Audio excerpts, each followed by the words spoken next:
4 months ago, after playing Forefront for 100 hours, I said this. So the foundation is solid right now. And from here, it's only going to get better. Well, I've now played for over 500 hours.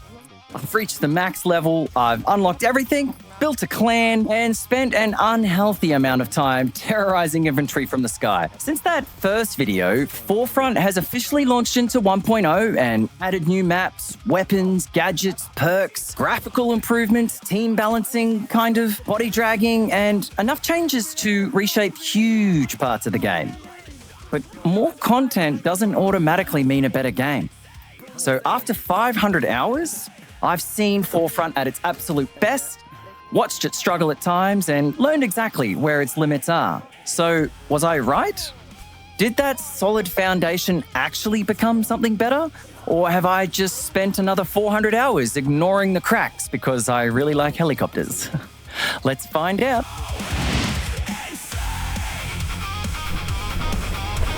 So at 100 hours, I said Forefront scratched the battlefield itch. And at 500 hours, I don't think that description goes far enough anymore. Battlefield might have been what brought me in, but it isn't what kept me here. You don't accidentally put 500 hours into a game because it reminds you of something else. At some point, Forefront stopped being Battlefield in VR and simply became Forefront. The large-scale battles and combined arms sandbox are obviously still part of it, but you've got infantry pushing objectives while tanks flatten buildings, helicopters circle overhead, and some lunatic straps C4 to a drone. But the reason it works so well in VR is that you aren't just controlling a soldier inside that battle. You are physically a part of it. You manually reload your weapon, you lean around a corner, you reach for equipment on your body, you grab injured teammates, and when you're flying in a helicopter, you aren't just pushing the stick forward and watching an animation. Your hands are physically controlling the aircraft while your gunner screams directions at you. Oh, they can be annoying. So Forefront, it takes the large-scale chaos of Battlefield and makes every small action personal. That was impressive at 100 hours. At 500 hours, that's the reason I'm still playing. It's its own game, guys. Every day I log on, I get in there, and I have a fantastic time. Proximity chat, buildings exploding, getting in the helicopter, getting in the tank, everything has its own unique pass. Headset power is very low. I need to swap my battery. There we go. It's got its own unique feel. It's no longer just Battlefield in VR anymore, guys. It's its own game.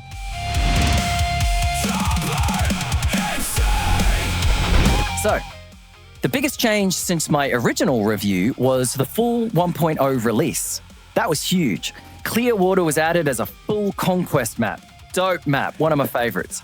Recon received the combat bow, so cool. Engineers got the drone, even cooler. I'm not really one to use it, but cool nevertheless. Every class received field perks, so they got the Battlefield 3 perk system, which is pretty cool.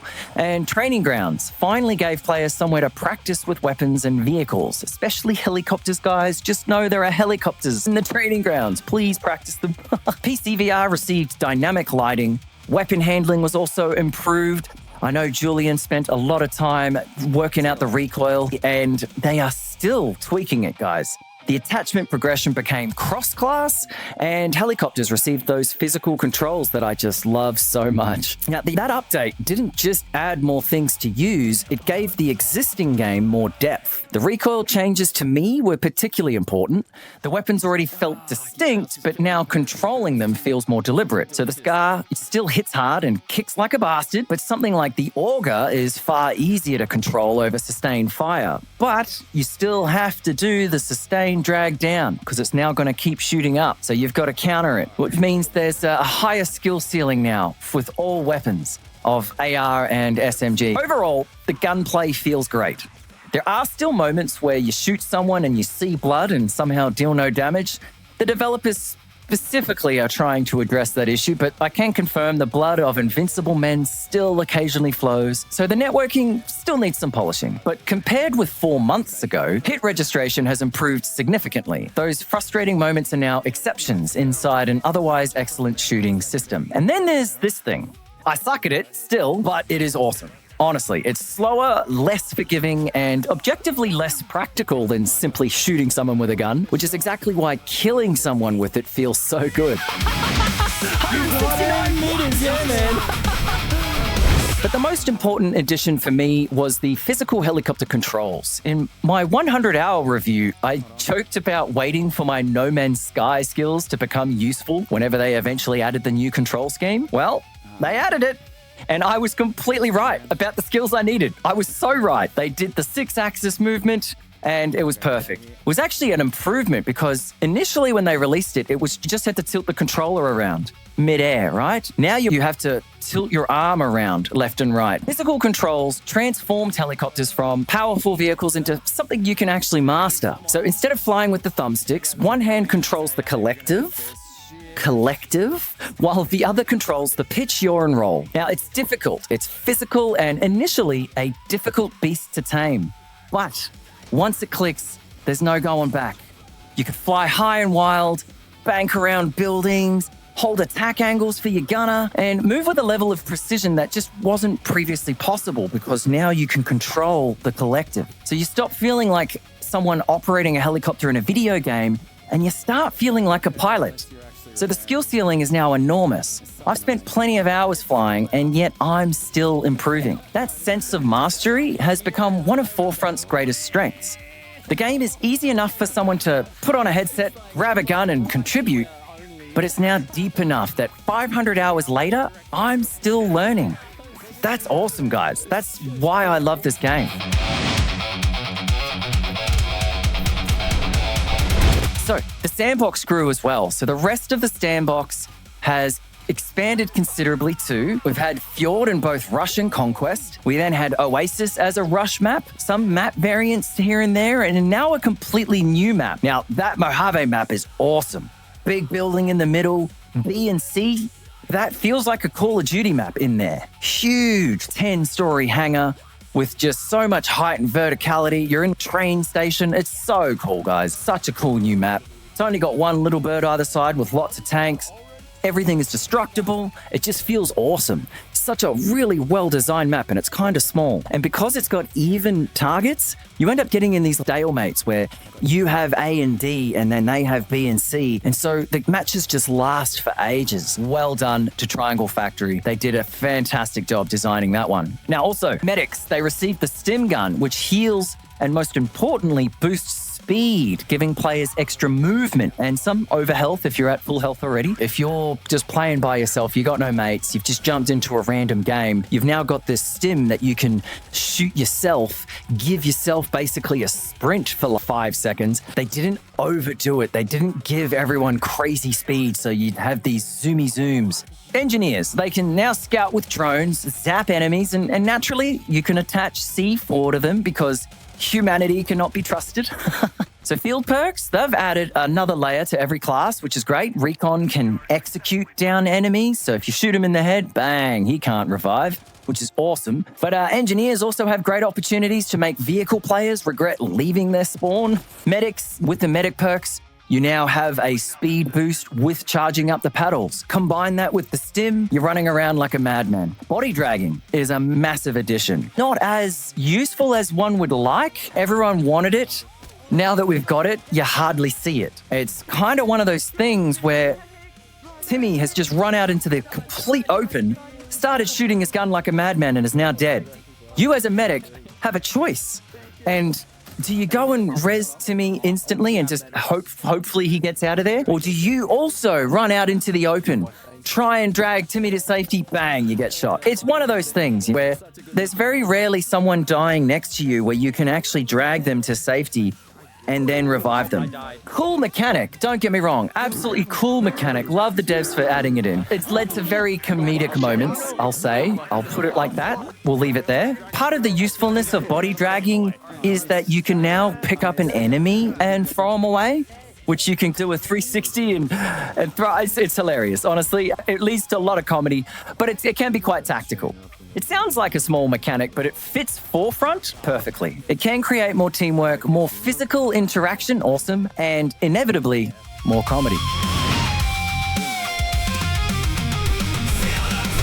All right, 500 hours, guys. It's been a minute. Obviously, they've still been adding more content every month, and it's just been awesome. We're getting dope patches. But over time, you learn where teams naturally gather, which routes are safe, and where spawn beacons are likely to be hidden, and exactly how long you have before the helicopter you annoyed comes looking for revenge. So you stop reacting to individual fights and you start predicting the entire flow of the match. That obviously is one of those things where you play at one game enough, you just start to get a feel for the game, is what I'm trying to say. So in doing so, you also realize how important the classes are when people actually play their roles. A good engineer keeps vehicles alive, denies enemy armor, and becomes absolutely essential inside a helicopter repairing. You absolutely need it. And a good medic can take a completely lost fight and bring the entire push back from the dead. It's insane. And assault players, they have that valuable ammo, thank you for your service. And recon players sit 400 meters away, missing sniper shots, emotionally supporting the objective from afar. Yep, they're doing lots. But in all seriousness, their spawn beacons are pretty important, so we'll give them that. So thank you for your service. But look, after 500 hours, still I think the best part of the game that I've noticed is really the players themselves. Some people can be quite toxic, and that's what happens with an open mic game. But in my experience, guys, I don't experience that. There is a mute button. As soon as I hear someone being toxic, I mute them, and then the rest of the game is a great time. In my original review, I talked about the enormous skill spectrum. So you had experienced players moving like elite soldiers beside people who appeared to be wearing a headset for the first time. That still exists. This game is popular. Brand new people are buying headsets just to play this game. The difference is that some of those confused new players from 4 months ago are now the terrifying ones. And you really do get used to the game in that time. So I've been recognizing names, which pilots need to be removed from the sky immediately, and exactly who is about to strap explosives to something that should not have explosives attached to it. So Forefront has become more than a game I occasionally load into. I've built a clan around it. I've met regular teammates, rivals, and people I now consider friends. And about the toxicity, guys, look, proximity chat makes every match feel social. Enemies can hear you. Teammates nearby can coordinate naturally, and even frustrating moments, they regularly turn into something hilarious. Just like, hey, mate, that was a bloody good shot. And then boom, Bob's your uncle, you've got a great mate right there. Proximity chat it's one of the best things about this game. I've had an issue where every now and then when I was trying to use a tunneling service, I would have broken comms. And so when it's just you in the battlefield with no one talking, it honestly feels empty. I know some people prefer to just disable voice chat because they don't want to hear kids, but you guys are missing out. Honestly, if that's how you play, seriously consider re-enabling that voice chat. It is so good. The moments you have are hilarious. I am laughing my ass off every day I play this game. People have the funniest attitudes. Some people are just so toxic, you just laugh at them because they're having a bad day. Some people take the game a bit too seriously sometimes. But look, at the end of the day, there's no ranked mode. Forcing everyone to behave their family's honor depends on the scoreboard. It's competitive enough that winning matters, but casual enough that people can just have a blast, just have fun with it, you know what I mean? That balance in a game is incredibly rare. You don't get that these days. That's why I keep coming back to Forefront. It feels good to win, but you don't have to. And half the time, I'm just messing about, pulling out a handgun, trying to beat a sniper rifle. Of course you lose 99% of the time, but that 1% when you get that long-range headshot, boy, does that feel good. However, 500 hours also means I've reached Forefront's current ceiling. I'm now level 50, which is the max level, and my progression has stopped. At 100 hours, I praised the slow progression because I was only level 37. Unlocking weapons and attachments gave every session that purpose, and there was always something else waiting ahead. So that's no longer true for me. But I still play because I enjoy the game. Some other long-term players, they desperately need something else to work towards. So thankfully, Triangle Factory appears to understand that. Upcoming progression plans include weapon mastery, kill cards, achievements and operations. And we also know additional cosmetic skins have been promised. That's exactly what Forefront needs. We need skins. We need stuff to go for. The core gameplay obviously is strong enough to support thousands of hours. I'm halfway there. But the progression surrounding it's currently not quite there yet.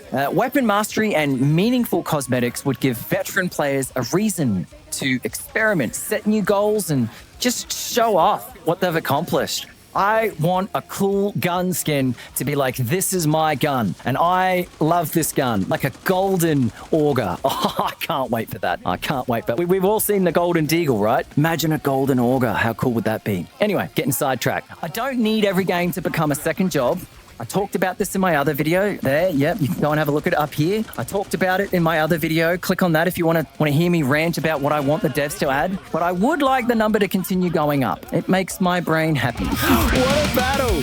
What a battle! That was a good heli battle. Now for the truth part of Here's the Truth. Forefront has officially left early access, but it's still growing rapidly, and there are areas that do need that layer of polish. So the most persistent issue for me is voice chat occasionally disconnecting. In a game that's built around communication, obviously that can be annoying, and some players are still reporting it. So Forefront is at its best when pilots, gunners, and infantry and medics are all talking to one another. Thankfully, restarting the game, though, is quick, and you can usually dive straight back in on the action. It is frustrating when it happens, but it's never been enough to stop me wanting to play, guys. So hit registration is still another issue, right? It's improved significantly, but there are still occasional moments where you're like, what? You see the blood, somehow deal no damage, and look, the developers, they're working on it. It still does happen, so clearly there's more room to improve, but those moments are now exceptions inside an otherwise excellent shooting system. Overall, that gunplay, it feels responsive, satisfying, and considerably better than it did 4 months ago. There are other small bugs scattered throughout the game,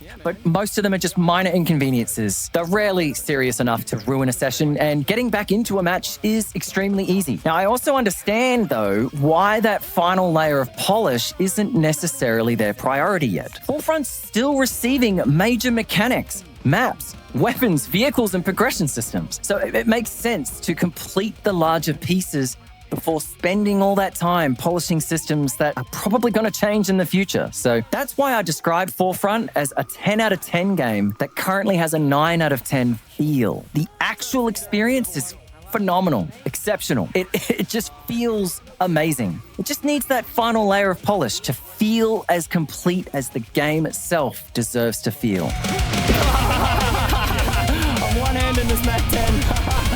The encouraging part is that Triangle Factory continues to improve the game while expanding it. So since my original review, they've added requested features, given every class more depth, improved networking, reworked recoil, refined vehicle controls, and introduced team balancing, and continued to make PC VR look delicious. Body dragging is perhaps the clearest example of this. The community asked for it, the developers listened. They built it and added it to the game, and it's awesome. Now, the current roadmap that we have right now has Iceland Rush on it with Clearwater Rush, so 2 new Rush maps, and more map variants, another Conquest map, which is Mojave, a new vehicle. Now, guys, I swear, hold me to it. I think it's going to be jets because there's a big fat experimental word next to it. It looks like a J.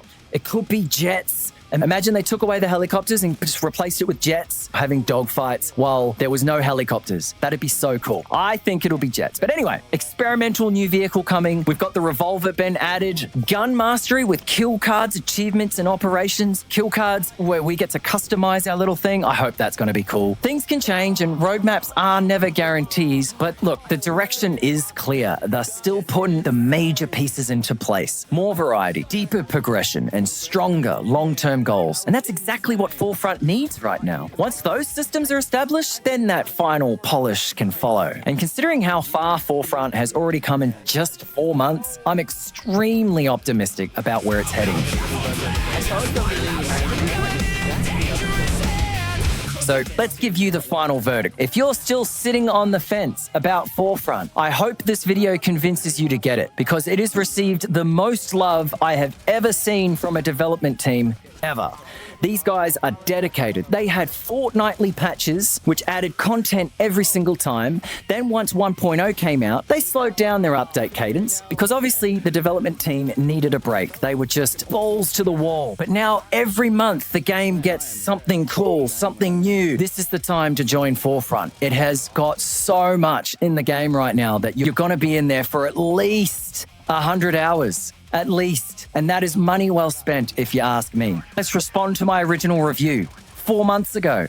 I said it had a solid foundation and it would only get better. And after another 400 hours, I can confidently say that it did. It's not the same game that I reviewed at 100 hours. PC VR looks so good now. They added so much. It looks so delicious. So the maps are now more varied. Every class has more depth. The gunplay is better. The bow is awesome. The physical helicopter controls, that created an entirely new form of mastery. And then the body dragging adds yet another layer of teamwork that feels like it should have always been there. So 500 hours does reveal the areas that still need attention. They can be annoying, but they've never outweighed everything Forefront does so incredibly well. If anything, the fact that I can encounter one of those issues, restart the game, and immediately want to jump back in says more about Forefront than the bug itself. The game is still expanding. Major features and progression systems are still being introduced, so I completely understand why every rough edge hasn't been polished yet.